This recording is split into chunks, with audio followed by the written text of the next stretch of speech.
دنیا یوں ہو جائے کیسے ہوگی جب ایک گھر ویسا نہیں ہو پا رہا؟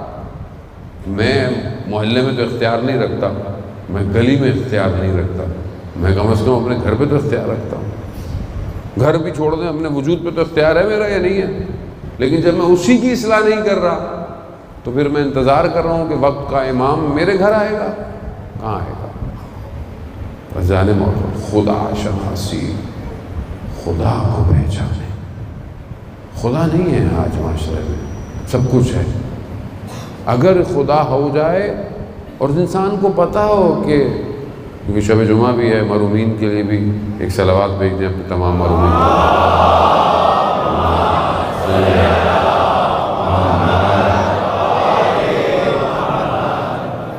کیونکہ جب ہمیں پتہ ہے کہ ہم نے مرنا ہے، انتقال کرنا ہے، دوسری طرف جانا ہے، سب کو پتہ ہے، اور پتہ ہو کہ کہاں جانا ہے، جب اس طرف جانا ہے تو پھر یہ چھوٹی چھوٹی باتوں پہ ناراضگیاں، لڑائیاں، نفرتیں، چھینا جھپٹی کس چیز کی ہے؟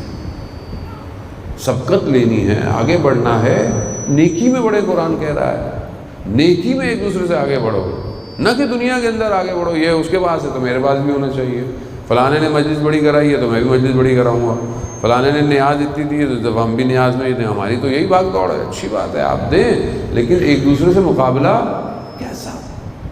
ایک دوسرے کے لیے حسد، جلن۔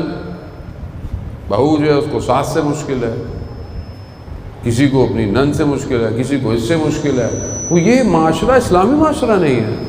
اور ٹی وی میڈیا جو ہے وہ اسی کو پروپوگیٹ کرتا ہے، اسی کو بنا چڑھا کے خوبصورت کر کے ہمیں دکھاتا ہے۔ آج آپ کے سامنے معاشرہ کس جہت پر ہے، لوگ ایک دوسرے کی شکل دیکھنا مشکل ہے۔ یہ تو آپ اہل بیت کے صدقے میں آ جاتے ہیں یہاں پہ بیٹھنے، ورنہ کون بیٹھتا ہے تھوڑی دیر کسی کو سنتا ہے؟ کسی کے پاس ٹائم ہی نہیں ہے سننے کو۔ گھر میں بچہ ماں باپ کی نہیں سن رہا، وہ بھی بولتا ہے آپ کو کیا پتا، نکل گیا یہاں سے نکل۔ قرآن کیا کہہ رہا ہے ماں باپ کے لیے؟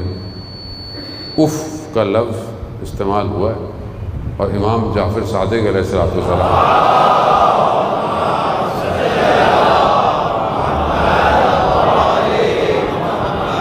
امام ارشاد فرماتے ہیں کہ اگر اف سے بھی کم لفظ ہوتا تو قرآن اس کو استعمال کرتا،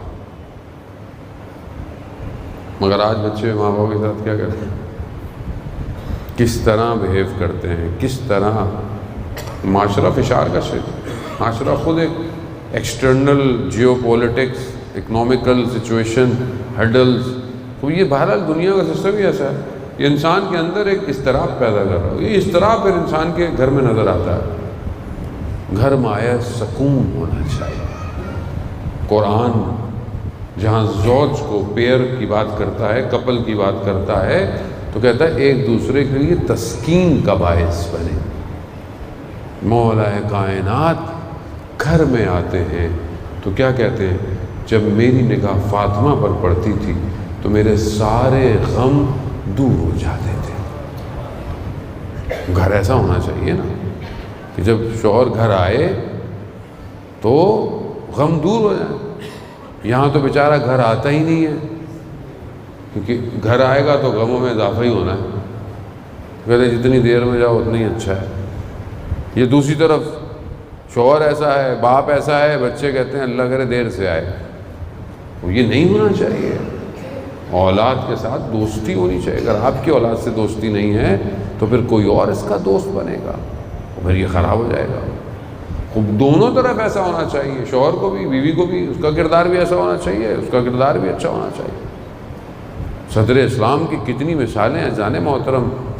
شروع کے واقعہ ہے کہ شخص کام سے مدینہ سے باہر جاتا ہے، واپس آتا ہے، رات کا وقت ہے، زوجہ کھانا پکاتی ہے، کھلاتی ہے، سوتا ہے۔ صبح جب اٹھتا ہے مسجد نبوی جانے کے لیے تو زوجہ اس سے کہتی ہے کہ اگر کوئی امانت دے اور امانت واپس مانگ لے تو کیا کرنا چاہیے؟ کہا اس کو واپس دے دینی چاہیے۔ کہا جو اللہ نے ہمیں امانت دی تھی، یعنی جو اولاد، وہ اللہ نے واپس لے لی ہے، وہ کل آپ کے آنے سے پہلے اس کا انتقال ہو گیا، تو آپ جائیے اور پھر رسول کے ہمراہ لوگوں کو لائیے کہ بچے کو دفنا دیں اس کا۔ اب یہ خاتون ہے کہ شوہر آیا ہے، مطلب اس کو نہیں تربیت۔ جب رسول خدا کو بلایا بتایا تو رسول خدا نے خاتون کے اس کردار کو دیکھ کر بشارت دی کہ خدا تمہیں اولاد دے، اور پھر وہ بیٹا پیدا ہوا، اور بیٹا وہ حضرت علی کی رکاب میں شہید ہوا ہے جا کے۔